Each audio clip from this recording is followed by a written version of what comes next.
Welcome to Strung Out, the podcast that looks at life through the lens of an artist. Your host is the artist, writer, and musician, Martin Lawrence McCormack.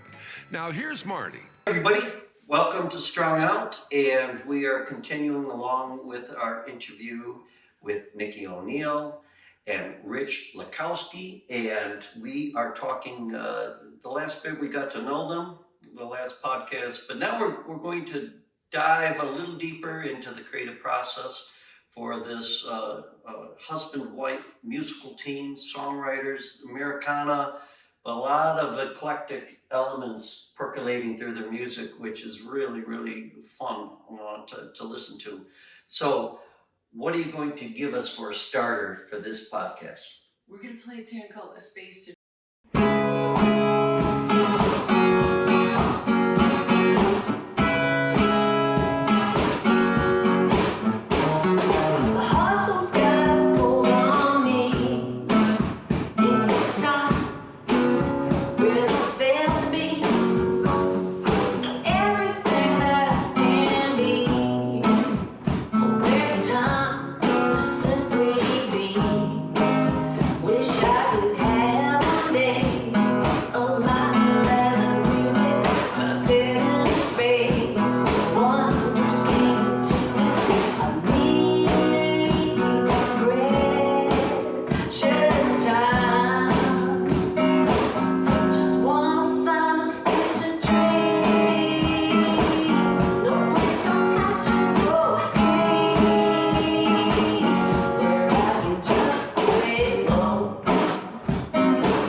Awesome. Thank you.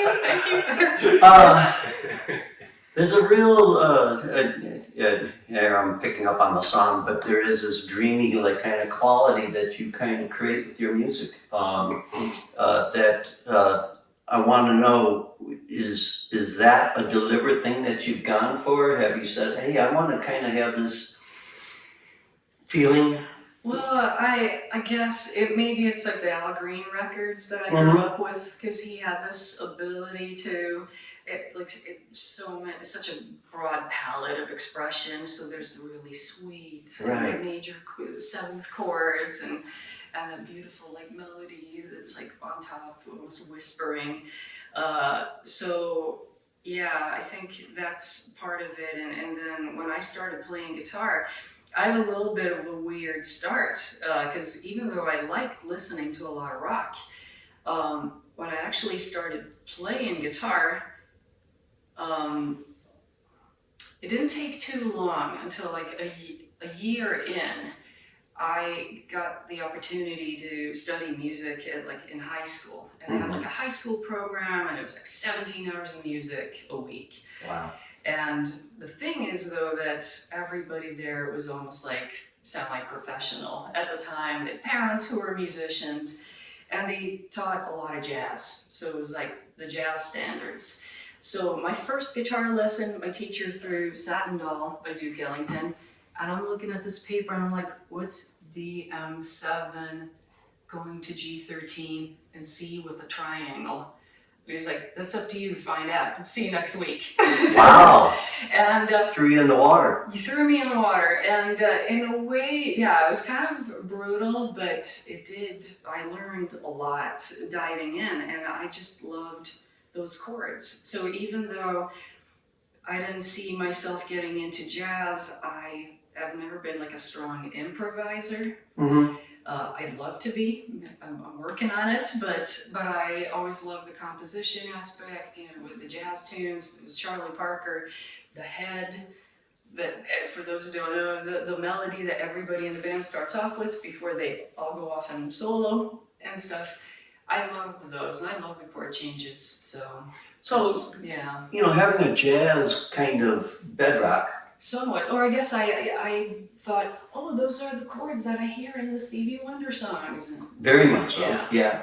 Yeah. But that opens up the song so much more, right? Finding those kind of chords than just your typical meat and potato, Yeah. you know, sort of chords. Would you say that, you know, with your songwriting and that, do you go about picking the melody first, or are you kind of a lyricist at heart, or what comes into your mind when you start? Yeah, so when I started out, it was probably chords. And then I kind of did the thing that, you know, people throw in all the jazz chords they know, the whole kitchen sink. And Right. you learn it's better to, less is more, have a direction, some purpose with those chords. Nowadays, I think, because lyrics have always been, for some reason, the hardest thing for me. Even though I've worked as a freelance writer, and maybe it's perfectionism, I don't know. Maybe it's like, well, Joni Mitchell, she can write this. Yeah. Maybe it's like being trilingual, that sometimes I constantly search for the words. Rich knows, I'm always asking him about, like, how do you say this? But lyrics have always been harder. So in recent years, it's almost like I've made myself start with the lyrics. Okay. Because chords, melodies, they're the easier thing. They kind of fall into place. I might ponder on, you know, of course, yeah, you tweak and you chisel it a little bit, but... Or you can come up with a great melody and then you're like, okay. Yeah. And then it, you know, that languishes for a while, and then you're like, oh man, now I've got 5 melodies in search of lyric, right? For me, that would be a nightmare to have like great melodies and then try to squeeze in the lyrics. But I mean, I know that's what a lot of lyric writers do. When I worked the first and second record that I did, God, I can't remember the name. World is Waiting, the second record, and Lovely Jehovah. Thank you very much. See, we make a good team. You guys make a good team, I keep saying. I co-wrote many of the lyrics, not all, but many of them with Paul Menser, and who's a writer in Idaho, and he is like great with lyrics, and he would often send me like a verse or, you know, a title, or and how did you meet up with Paul?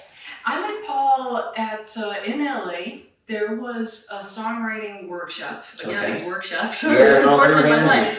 And it was Louise Goffin, who's the daughter of Carole King and Jerry Goffin. Wow. She's an artist too. Okay. And so she had workshop, and I thought this was at a point where I think being consistent with music was a challenge for me, and sometimes we would be in a band, and if somebody couldn't be in the band, then it kind of derailed me. Sure. And that was like a lesson to myself, is like, keep, the ship going, no matter what. So in that process, there was a bit of a wake up call. I got a heart problem and ended up in the ER, and it was nothing like serious. I'm fine now, but that kind of life could be over made me think, I don't want to leave here with regrets. So get serious, and I thought, okay, instead of being band, it'll be solo artist Nikki O'Neill, because then I'm just accountable to myself and stuff. And in that process, Louise Goffin had the songwriting workshop, and I met Paul there. How cool! And do you guys still try to co-write, or are you? We're gonna do it. This last record that we've done, the stories I only tell my friends. I wanted to see if I could write the lyrics myself. Yeah. So I just wanted to see, because there was just certain topics that I felt like I'm probably the best one to do it, but I'm absolutely open to writing. Well, writing with others. I like how you're trying to bounce words off of Rich to make them fit. And let's hone in on that for a little bit, because lyric writing is always a challenge. Yeah. When you go around starting to craft a song, and now you've made this commitment, which I give you a lot of kudos for saying that I am going to start with lyrics and then find the melody. Yeah. How do you pick your topic? I mean, what is it? Do you walk out, the door and go?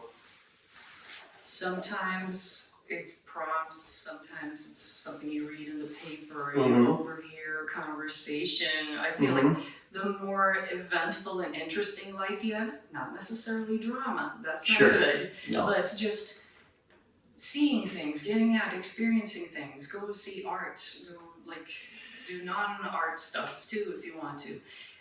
Just to feed your mind, because I get pretty tired of my thoughts, so sometimes a prompt could be a good thing. Do you actively do it, or do you say, I'm going to let something come to me and have that aha?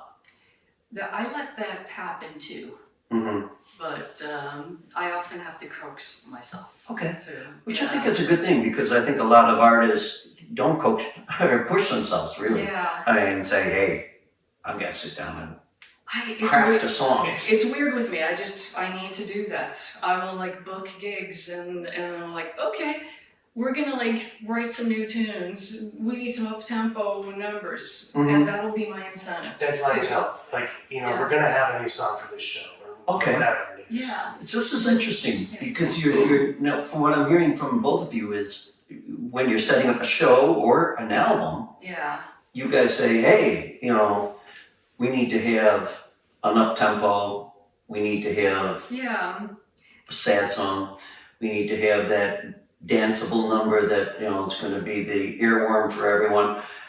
So when you do that, and you notice how I just threw melodic, kind of things to it. Yeah. But picking lyrics for those kind of things, and do you take out a sheet of paper? Are you the type of person that sits down at a desk? Are you the kind of person that says, hey, guess what, I'm at the Jewel, and I just saw this shopping cart go by with nobody pushing it, I think you actually are reading us pretty well. That is him. So with lyrics, I don't want things to get too crafty, because then it's you want the muse to get in there too. Right. But I know with me, it's I can just say example, and it doesn't seem to change with the years with more experience. But with that songwriting workshop with Steve, so every week we were like, okay, right after the workshop, let's get together. Okay, here's the prompt, and I will be trying to scribble stuff at the cafe. Everything's crap. And I'm kind of tortured like that for the first 3 days. At day 4, something opens up. Something snaps, yeah. Then it's fun, and then I'm like, oh, why don't I do this more? And you just write, like, I got a complete song in a day. And it's poetic, and it's like, you know, inspired, and... How does that work for you? Well, I actually keep a list on my phone of topics. Okay. And so, because they can come from anywhere at any time, and you don't always have time to stop and like address it right then, but it can be like, oh, that's a cool idea. And then when I do have the time and I'm in that headspace, I scroll through the list and something usually jumps out at me. Some of it's I'm like, I don't know, what was I thinking here? But sometimes, depending on what mood I'm in and what's going on, like something will jump out and be like, oh yeah, and I just can kind of I'll get go back into to an old list too, but sometimes I just feel like I see my life experience and I'm like, oh, that's kind of corny. And I feel like I'm getting better as I move And not on. judging yourself, maybe, or is it that kind of thing it's with hard. lyrics a little bit. It's not so, with music I can be more forgiving. It's like, Sure. One thing that I find with a lot of musicians is a secret with songwriting is to always keep pulling words out, to get down to the basics, because it's amazing how wordy we can get, Oh yeah. But, I want to once again swing again for the benefit of our aspiring musicians and songwriters to hear from you guys. Do you carry around a journal to write stuff down? oh or yeah, what? I have like millions of Yeah, journals, okay. and they're not like necessarily to keep. Mhm. It's like the act of holding a pen and putting it to paper Right. just gets me in the zone. Okay. Yeah. All right. So I've heard Nikki say a bunch of times, like, if you stop songwriting for a while, you turn the rusty faucet back on, it's like brown And water that bunch comes of- out. gross stuff comes out at the beginning. Interesting. Yeah. But if you keep showing up, it gets easier and easier. Yeah, 'cause I know the brown water thing that happens. It doesn't change just because you've been at it for a long Right. period of time. For me, it's still like the same crap. It's like 4 days of, I can't find the words. And then it's like, oh, it's fun. And Right. suddenly, there's You get like excited by words, the prospect of this thing coalescing. words and synonyms and metaphors that I didn't think about that surprised me, and like, so it's like you're opening some channel of some sort. But keeping like I like how you both then are keeping lists in your own right of lyrics or ideas or things like that in which you can go back and draw. Is there a Nikki O'Neill boneyard of tunes and half-started melodies or things where I always like thinking of a junkyard for musicians where they go out and they say, hey, I need this alternator, and here was this song. Yeah. Does that exist for either of you? There are little like riffs and snippets that, there's a boneyard for that. Not complete songs so much, because nowadays if I feel like something is not going anywhere, then I'll just we walk away from it really. If it's not walk happening. away. But the best story I have is probably a riff that I wrote when I was 17. I wrote it when I was 17, and it showed up on a record 25 years later or something. Isn't that It's that on its cool? home. Yeah. Like that 17-year-old Nikki sending that gift to you Into the future. into the future, Yeah. which I think is one of the amazing things why I always think that it's smart to keep melodies or keep things around. You just never know what's going to happen. Yeah. But with you guys working as a husband-wife team, do you guys say we're going to craft together, or is it Rich, you go to the park today, and here's the challenge for both of us. We're going to take an X topic. We need this for the album. Blah blah. Give us a little insight into how you guys. I've tried writing lyrics with Nikki before, and it doesn't tend to go well. It's I'm much I better. know about vowel sounds. Yeah, like why are you using vowels? Interesting. Like, Okay. how do you make words without vowels? So, And it's an instantaneous hit because, you know. We meet each other at the like arranging stage, or well, when I have Mhm. the raw sketch, like the voice recording, where it's like from start to finish, and maybe I have some riffs, some Mhm. hooks for guitar. Then we'll meet and we'll play it together. We'll kind of like, okay, what should the groove be? Okay. And we'll develop that, and then it goes to the band, or the band gets my raw. we all get that kitchen table recording. You know, I Right. kind of hear it from a very early stage and see it grow and morph. Yeah. But yeah, we kind of get it together ourselves to at least where we have the right kind of feel and tempo. So you guys are benevolent in the way that you present your songs to your band, in the sense that you're going to allow them to have a crack at arranging. And mostly we don't want to Okay. waste their time, but Right. we love their ideas and input. Right. They're such Yeah. great musicians. Chris Corsell, Teddy Myers, And Andy Andy Mearsberger on bass. Yeah, they, because for me, I've always thought I want to play with musicians who can think like arrangers. And I don't want to tell them what to do, because there's a beauty in like not controlling stuff. Mm-hmm. I've seen people who do that, and it doesn't sound Right. like a fun situation. And I can't play keys, and my bass playing, I've never hired myself as a bass player. So I want that input.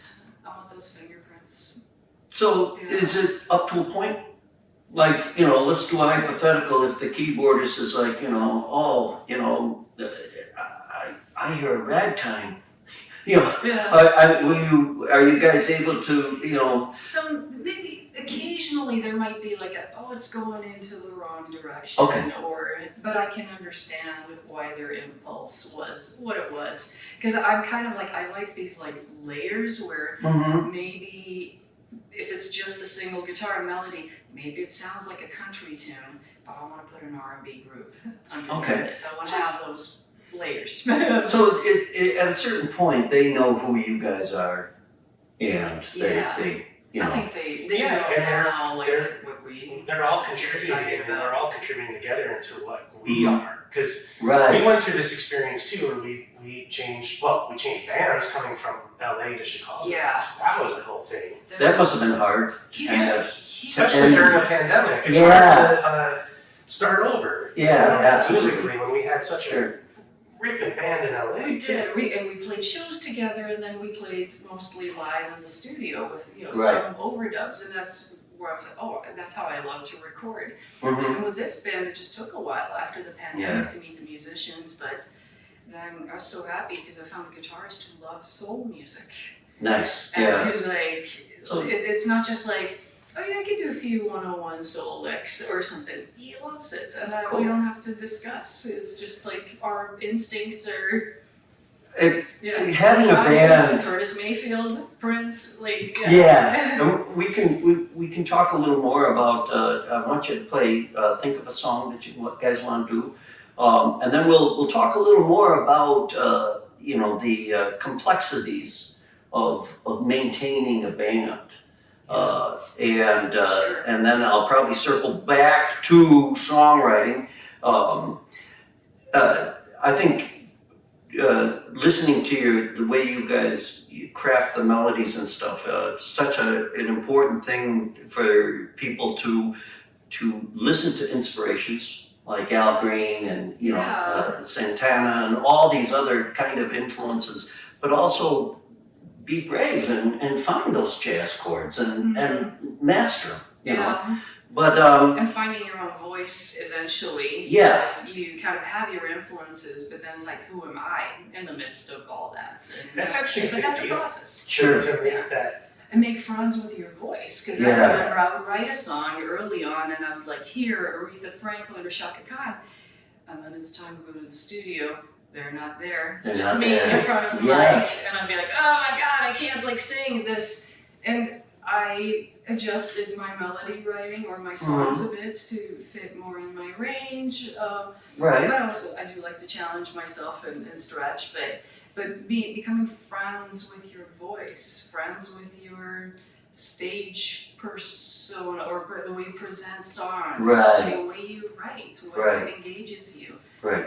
Because there's only one version of you, and you just try to be a better version of yourself. Right. That's I love that, understanding your voice, it was Caruso that said, does the man have the voice or the voice have the man? And that's, Yeah. that's one of those things that can pertain even to, songwriting or mastering your instrumentals, Absolutely. So that's an important little nugget of truth that you just gave us. And give us a song, Okay. and then we're going to come back in. We have a lot to talk to here with Rich Lackowski and Nikki O'Neill, and Nikki O'Neill with her full band as well. And you'll see on this the website. Check out where she's playing, and definitely check out her albums. Open the blinds, light the light in.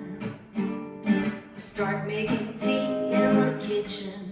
Got butter on bread, the paper unread.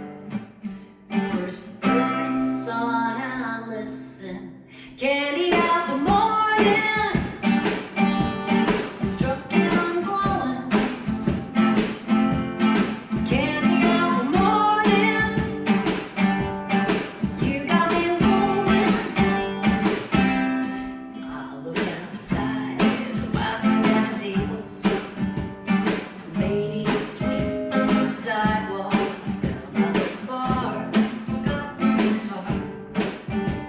With mother of pearl on the headstock. Candy apple morning. Struck and I'm glowing.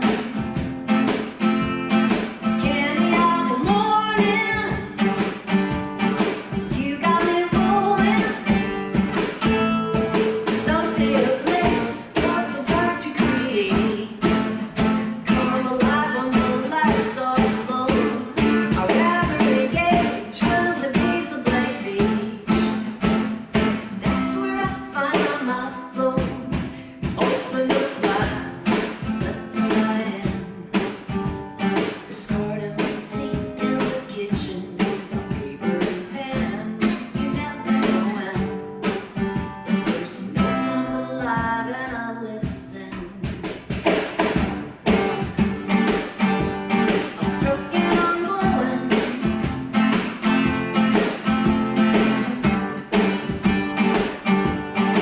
You got me rolling. Candy apple morning. I'm stroking, I'm glowing. Candy apple morning. You got me rolling. Yeah. Candy apple morning. I'm stroking, I'm glowing. Candy apple morning. You got me rolling.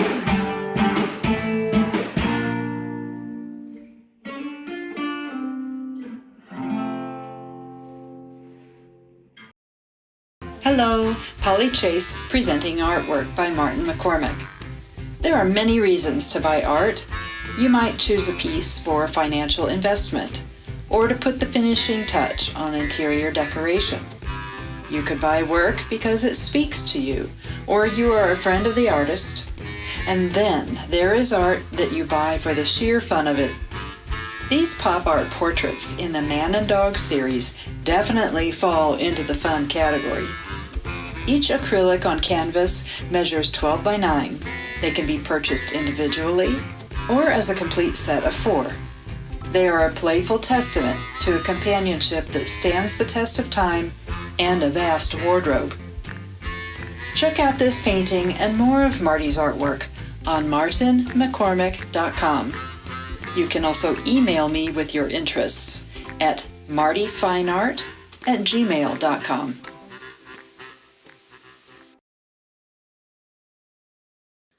Mother of pearl on the headstock. where could that be? Yeah, I know, but I want to point that out because I think when it comes to writing stuff, one wouldn't think that would be something that would, evoke an emotion, right? But it does, and it does even more so when you have the melody, put to it, and these melodies that you hear of, I would have to ask you, do you ever write sad songs? No, absolutely I do. Because Absolutely. your upbeat songs are killer. I mean, Oh, they thank really you. are. I mean, it Thank just, you. I I can. can play When Do I Tell Them next. That's Oh, Well, I don't want to do a podcast with a depressing song No. because, but I think there's more than ever, there's a place in this world right now for this kind of energy being put out, and yeah. but finding that, just give us a little insight to how did you pick out those Yeah, words? Well, okay, so actually, to connect back to episode one or One. the previous one, Yeah. you were asking me, are there ever like a boneyard for song ideas? And I toyed around with this phrase, candy apple morning. Uh-huh. I had no idea what it means, but I was like, one day I want to do something with that. It sounded a little psychedelic. It was a little like Yeah. I loved like the names of guitar paint. So like the colors of guitars. You look in the catalog and there's like candy apple red. And for me, living in Sweden, it was like a new word. I had lived in Sweden for so long, so yeah, that felt like new language to me, and it was just fascinating. So, and I just kind of went along with that, and I thought, candy apple morning, what does that mean, really? And then, I don't know, I just started thinking about, I used to be a night owl, but I've become a morning person. And maybe after being introduced to yoga and meditation, which I don't do so much anymore, but I remember they would always say it's the hour of the sage. Be up at 4 and like meditate, and I don't get up at 4, but I do love when the day is a blank slate. Yeah. And even when traveling, like we went to Venice, we went to Italy on our honeymoon, and Venice was one of the stops. And yeah, we both woke up jet lagged. It was like 5 in the morning. Can't sleep. Okay, let's get out. pitch black. We're walking over bridges and canals and stuff, and the workers are pulling up in boats And gondolas. gondolas and loading Mhm. laundry out and the And It's kind of a cool time of day though, right? very It was cool all time of locals, day. and it was so cool. And that happened to me in New York too. I'd like get up, not because of jet lag, but just getting up, and that's such a hustle and bustle city. Mhm. But in the morning, it's like people are There's peace. friendly, and there's like the morning club. It's like, oh, you're here too. I guess how people when they like exercise, they are like morning exercisers or dog walkers. Sure. So there's just I wanted to kind of play on that. It's a beautiful song, and it just Thank reminds me of my being young. They had, and maybe Carole Kingish in a lot of ways Thank too. you. I had a Carole King phase. Yeah. I like went to the Brill Building when I went to New York. It was like Uh-huh. hallowed ground. Well, and, yeah. Laura Nyro and people Okay. like that. Oh, Lauren Arrow. Yeah. Especially Carole King. What Yeah. What did her daughter say about her mom? Was there anything? I mean, that's Of interesting. course, a lot of people who went there wanted. Some people maybe just wanted to hear stories about her parents. I mean, obviously, yeah. I mean, that's when you have somebody that's. I'm so glad that Yeah. I didn't have that famous person in my life. Yeah.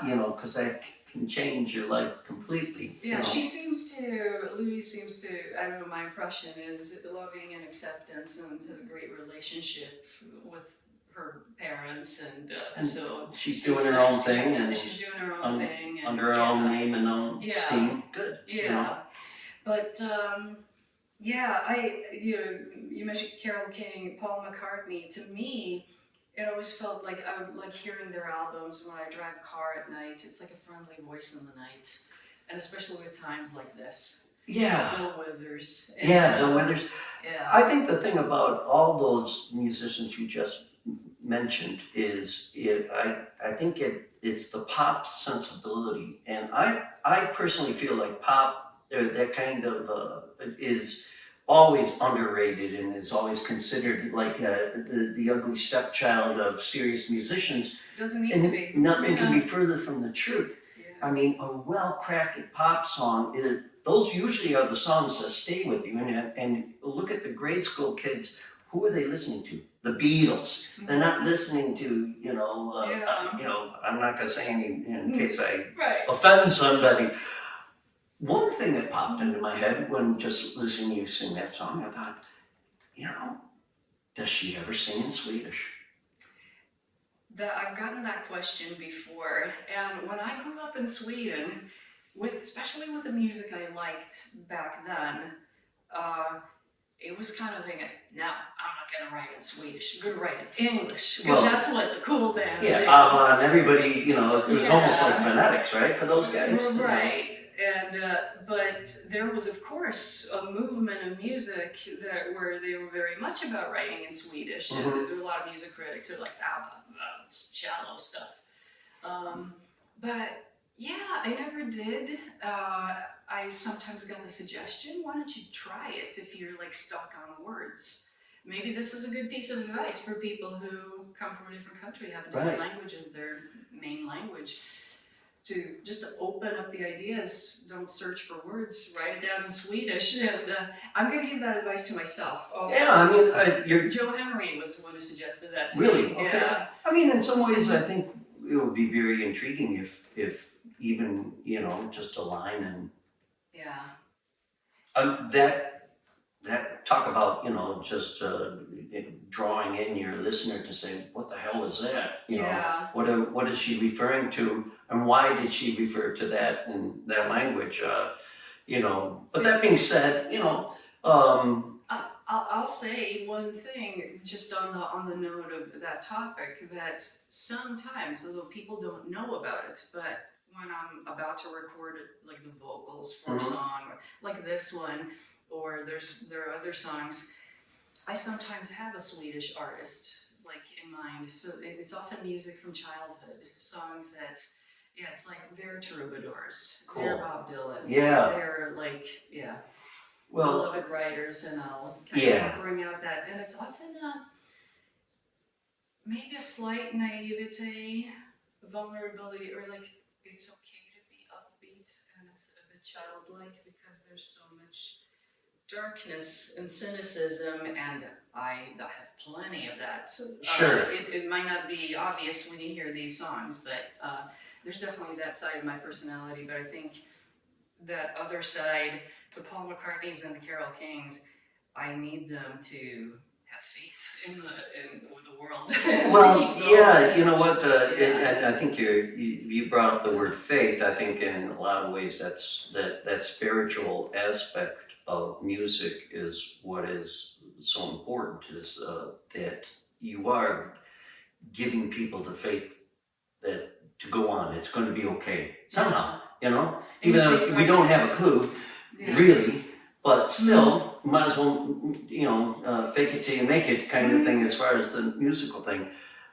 When you guys, you guys have taken on a Herculean task, I would say, the idea of like the care and feeding of a band, when and I like the fact that you guys have nurtured along the bandmates to have their own individual, Inputs. contributions and stuff. What advice would you give to somebody that says, hey, I want to be like Nikki O'Neill, and I want to be, like Rich, and start my, a band, Yeah. and I'm gonna marry the drummer. It's always a good idea.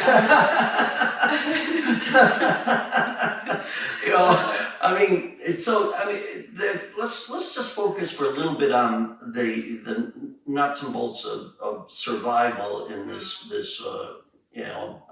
business for the last part of this podcast. It's difficult, right? Holding It can be, yeah. And I mean, I've been in other bands, or I've had, some touring situations where I toured with, it wasn't my band, not my music. And if you don't like them, or if they're fighting and Mhm. bickering and there's Mhm. drama, and I just, especially when I get older, like I have no time for that. Right. When you're younger, maybe you think, oh wow, I guess I need to put up with this in order to get my break, or gather my experience and get my opportunities. So I don't know, like picking your bandmates is pretty important, so that if they can play in a way that will help in Mhm. write your songs, make them sound as good as you Mhm. want them to, and you envision them, but a personality type that they're an easy hang, as we know, those who make a living and who are really Mhm. do it successfully.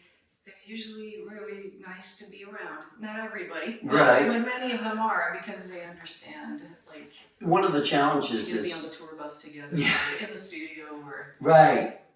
or just back stage waiting to get up and play, and you want to get along. We touched on a little bit, but I just want to go back to this notion of, some of your bandmates, they play in other bands and Yeah. things like that. Yeah. So, To support themselves. to support themselves. So how do you get them to commit then to the cause, so to Yeah. speak? I think, that can be challenging. And we've had some musicians that came through early on where they're like, well, how come you're not doing the top 40 type covers? Why are you doing such obscure covers? And they were antsy, and they had kids, and they had a family to feed. So Sure. they went on to full-time cover bands. Sometimes, Mhm. there have been certain musicians where if they're very busy in active cover bands, they're not going to have time. Right. So you got to find the people that they found a way to support themselves, but they want an original music situation where they can express themselves. And for me, it's always been the most important goal has been try to write as good songs as you can, and try to write good arrangements, because that seems to draw good musicians. Yes. They want to be part of that. You said it beautifully, because that's actually some of our bandmates. They came to us like, I have the money gigs and the cover gigs and all that. What I'm looking for is a project that I can sink into and Right. really contribute to. Yeah.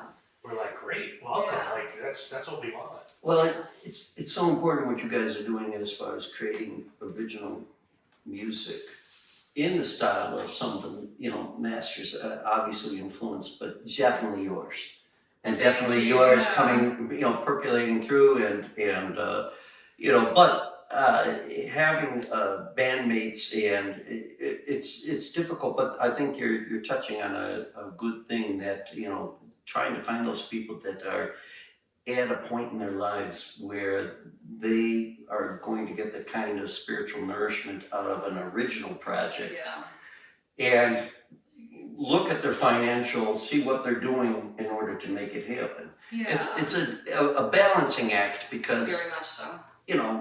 it's hard to get people to commit. Yeah. Period. So that's why the husband-wife duo is pretty killer. Yeah. When you think about it, because it's hard to. Yeah. Yeah. Either one of the guys is booked, and then we'll do it, or I'll look at the situation and I'll say, this doesn't pay enough for them. It's not worth for them to schlep and to turn down potentially a different gig that would pay more.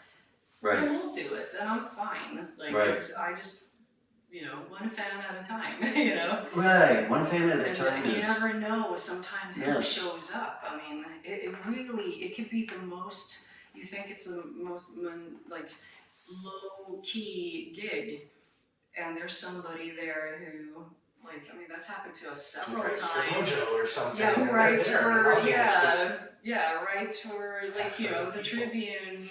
Right. Yeah, that's happened a That- couple of times, you just don't know. And that's the So- that's that weird muse, how the muse works with us. Yeah. You just don't know who is going to be in the room listening. Yeah. Um, I had a friend who played. There was a diner in LA where they had like a jam. He's a really good guitarist. Well, there's a movie director who's like, oh, he would be great to play in this Laurel Canyon movie. And he got to play with Eric Clapton and Wow. Jacob Dylan and Wow. people like that. So, yeah. So you never know, which is Yeah. a good point for encouragement for people, that you can never look at it from the prism of oh, you know, this isn't an important gig. Yeah. Every gig is We're all important, Yeah. important. right? Yeah. And Especially, like, not as, I mean, but we're in a day and age where people pull out their phone and Tape you. Yeah. they somehow tend to capture your worst moments. Yeah, my Share, worst so- hair day. Well, yeah, Yeah. that aside, you know, Yeah. but you are So you bringing up try a to good make point. you try to make Yeah. every moment as good as it can be, Yeah. because any of it could get to any ears anywhere. Well, and as a musician, even people who are touring, there's always like every room is different and how you read the crowd and Mhm. what it brings out of you. What songs you might choose or how you choose to sing them. Everything is, if you choose to look at it that way, it can be a Absolutely. valuable Yeah, experience. for sure. One more nuts and bolt question for you guys. Yeah. And how do you guys go about budgeting a musician's life for you guys as a couple? Do you guys, you know, and I'm not talking about like, oh, we only have 3 gigs this month or that sort of thing. But, you know, that mindset of like, how do you, you know, you say, you guys have a house? You guys Yeah, have I know. bills, things like that. Yeah. What kind of secrets have you guys discovered, or can you pass along 1 or 2 secrets as far as trying to keep your sanity Yeah. in such a quicksandy kind of world Mhm. that is independent music? Right, and I've done music full time, and I've had the experiences of being broke or being a freelance writer and hustling, and people handle it differently. I got super stressed out, and it was difficult for me to write and be productive. Yeah, sometimes, like I said, there's an experimentation with day jobs. Nowadays, I'm a translator and interpreter, Swedish, and it's a company that does a lot of like philanthropic work. So it's Cool. for a worthy cause. Yeah. Sure, I'm surrounded by a lot of non-music people who are on their career path in nonprofit, and I'm the oddball musician who just happens to speak really good Swedish and can serve them that way. But it's many of my friends in LA who are solo artists who are, it costs money to record an album, hire musicians, get publicists to try to get it out there, get it played on the radio. Where are you gonna get that money from? It's Right. I unfortunately don't have the talents of running my own studio. I kind of learned that early on. I was too broke to do it first, and then I thought, if I spend all my energy there, I might be mediocre at best because I'm not very good with tech stuff. So I kind of, I got the job, and what we do, we play the shows, pay the guys their share, we split everything equally, and you and I, we put our shares into an album fund. It all goes back into our, Okay. Yeah. keeping our music Yeah. alive. Plow it back Yeah. into Plow it back the in. dream. Yeah, Mhm. exactly. Well, I want you guys to play us out, but before you do that, have you achieved your happiness? I don't think it's a mountaintop that you get to and stay at. I think that Yeah, it doesn't seem You- to you be. know, I've had some experiences where you reach some sort of peak Mm-hmm. and then it plays out its thing and it goes into a decline naturally. Like everything is a Mhm. lifespan, Mm-hmm. and you find the next thing. But I think finding the joy in the journey. It might sound cliche, but it's really where the goods are at. It's really where it's all at, because if you don't enjoy the process of doing it, Yeah. that's kind of where it all is. Yeah, I'll definitely say, because I agree, it can sound like a cliche, but I'll just take a very real example. When the album, when we had the very last studio session, I was sad that that aspect was going to be gone. Of us, like, you know, maybe there might be a last second spontaneous burst of like an idea, that magic that comes. That was over, and then I knew, okay, then there's photos. Okay, well that's kind of creative, but not really songwriting. Now it's getting more removed for me. Music video, yeah, same thing. And then it goes into marketing, and which is important and things like that. But I understand why people like Neil Young throw themselves into the next creative project constantly. Sure. Because There's a high off it. Yeah, there's a high off of that, and I think it's a healthy high. Yeah, sure, there might be the frustrating few days of getting into that, but I'm not like the process isn't always easy or enjoyable. No, Right. definitely not. I mean, and it's the same with me when I write art and stories for magazines. It's also like cursing for 5 days. And Sure. like Well, I salute your journey people approach, you know, to being singer-songwriters and living your life, you know, as musicians, and you know, uncompromisingly so too, which is nice, you know, and very refreshing, because so many people are like, yeah, but, you know, yeah, I'm a musician, but, you know, sort of thing. But I don't hear that from you guys. And so the very honest to God last question is, what then, you know, what is it that you want people to remember about Nikki O'Neill and Rich Lackowski? What do you want them to remember about you guys?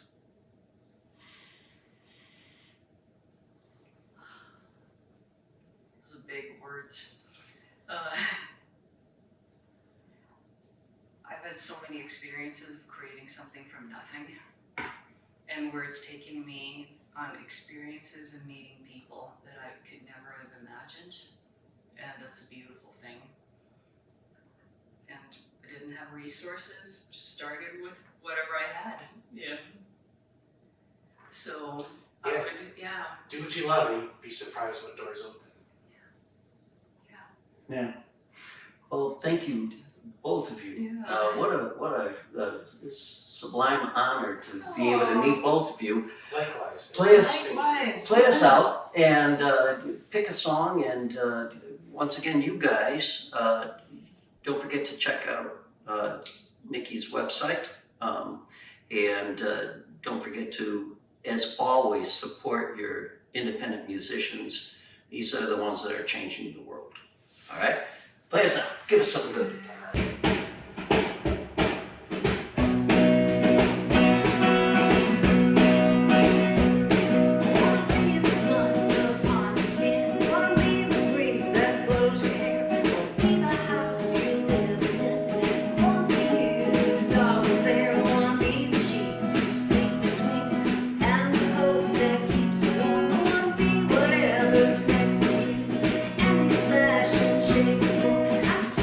Turn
Thank you for listening. For more information about this show or a transcript, visit martinmccormack.com. While there, sign up for our newsletter. See you next time on Strung Out.